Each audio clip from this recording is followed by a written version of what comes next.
భక్తి సమాచారం. వాట్సాప్ ఛానల్లో జాయిన్ అవ్వండి. అన్ని విశేషాలు ఎప్పటికప్పుడు తెలుసుకోండి.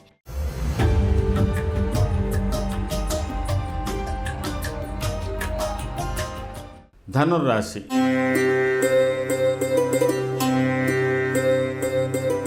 మూల, పూర్వాషాఢ, ఉత్తరాషాఢ పాదం ధనుస్సు. ఈ మే మాసంలో ధనుర్రాశి వారికి ఇప్పుడు షష్టమ స్థానంలో ఉన్నటువంటి గురువు మే 14వ తేదీ తదనంతరం 7వ స్థానానికి శుభస్థానానికి రాబోతున్నాడు. కాబట్టి కొంత అనుకూలమైన ఫలితాలు. ప్రస్తుతం మీకు 5వ స్థానంలో ఉన్నటువంటి రవి మే 14, 15వ స్థానం తర్వాత 6వ స్థానంలోకి రాబోతున్నాడు. కాబట్టి ఇది ప్రత్యేకమైన ఫలితం. అలాగే ప్రస్తుతం 4వ స్థానంలో ఉన్నటువంటి రాహువు మే 18వ తేదీ నుంచి 3వ స్థానానికి రాబోతున్నాడు. కాబట్టి ప్రత్యేకమైన ఫలితాలు ఉన్నాయి. ప్రస్తుతం అష్టమ స్థానంలో ఉన్న కుజుడు ఈ మాసమంతా మీకు అష్టమ స్థానంలోనే సంచారం చేస్తున్నాడు. కాబట్టి ఒకంత జాగ్రత్తలు తీసుకోవాల్సినటువంటి అవసరం ఉంది. మొత్తం మీద ధనుర్రాశి వారికి ఈ మాసంలో మే 14 తర్వాత వృత్తి ఉద్యోగాలలో మీరు చేస్తున్నటువంటి పనుల యందు, ఇంటి వాతావరణం, శుభకార్యాలకు సంబంధించిన విషయాలు, వివాహ ప్రయత్నాలు, నూతన ఉద్యోగ ప్రయత్నాలు ఇవన్నీ కూడా అనుకూలతలు ఏర్పడడానికి ఆస్కారం ఉంది. మే 14 తర్వాత ధనుర్రాశి వారికి ఆర్థిక వ్యవహారాలు సంతృప్తినిస్తాయి. తర్వాత మీకు ఇతరులతో, అధికారులతో కానీ, ప్రభుత్వ పరంగా కానీ, అభిమానులతో కానీ చేయించుకునేటువంటి పనుల యందు కూడా మీకు అనుకూలతలు ఉంటాయి. అలాగే షష్టౌ రవౌ సుసౌఖ్యాదిన్ యత్నకార్యార్థ సాధనం, మీరు తలపెట్టిన కార్యక్రమాలు చక్కగా నిర్వహించుకోవడానికి మే 14, 15 నుంచి ఈ మాసమంతా కూడా మీకు అనుకూలతలు ఏర్పడుతున్నాయి. వివాహ శుభకార్యాలు, తర్వాత శుభకార్యాల్లో పాల్గొనడాలు కూడా బాగానే ఉన్నాయి. 3వ స్థానంలో రాహు ప్రవేశం కూడా మీకు దీర్ఘకాలిక ప్రణాళికలు, దూర ప్రయాణాలు వీటన్ని కూడా కలిసి వచ్చేటువంటి రీతిలోనే ఉన్నాయి. ప్రస్తుతం మూలా నక్షత్ర జాతకులు ఈ యొక్క మాసంలో చాలా వరకు జాగ్రత్త వహించాలి. దేని విషయంలో అంటే మీ వ్యవహారాలన్నీ చక్కగా నడుస్తాయి.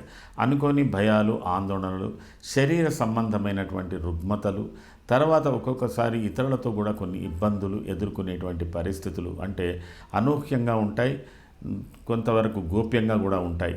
కాబట్టి మీరు ఇతరులతో సంచరించేటప్పుడు, ఇతరులతో ఉన్నటప్పుడు చాలా జాగ్రత్తగా ఉండాలి. కొంత ఆధ్యాత్మిక విషయాలకు కూడా ప్రాధాన్యత వస్తుంది. ఇవన్నీ కూడా చాలా అనుకూలంగానే ఉన్నాయి. కానీ కొంత మీ మీద కేతువు యొక్క ప్రభావం కొంత ఎక్కువగా ఉంటుంది. కాబట్టి ఈ మూలా నక్షత్ర జాతకుల మీద ఈ మాసంలో కేతు యొక్క ప్రభావం కొద్ది ఎక్కువగా ఉంటుంది. కాబట్టి కొన్ని నిర్ణయాలు మీకు ప్రతిబంధకాలుగా ఉంటాయో ఏమో అని సంశయం మాత్రమే. ఇది కొద్దిగా గమనించుకొని ముందుకు జరగండి.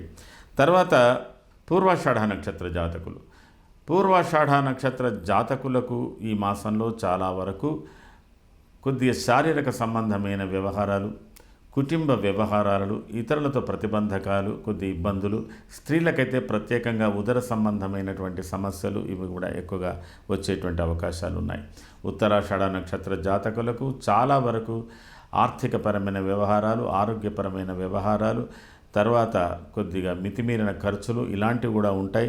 కోపతాపాలు ఎక్కువగా ఉంటాయి. రాజకీయాల్లో కూడా కొద్దిగా విభేదాలు ఉండేటువంటి పరిస్థితులు ఉంటాయి. కాబట్టి మీరు కూడా జాగ్రత్తగానే ఉత్తరాషాఢ నక్షత్ర జాతకులు ఉండవలసినటువంటి అవసరం ఉంది.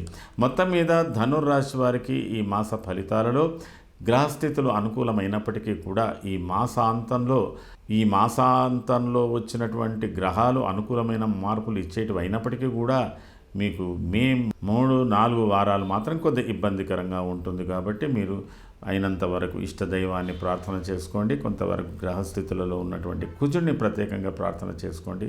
కొద్ది రోజుల పాటు అనుకూలమైన ఫలితాలు మీకు ముందు ఉండబోతున్నాయి. ఇది ఈ మాసానికి సంబంధించిన ధనుర్రాశి ఫలితాలు.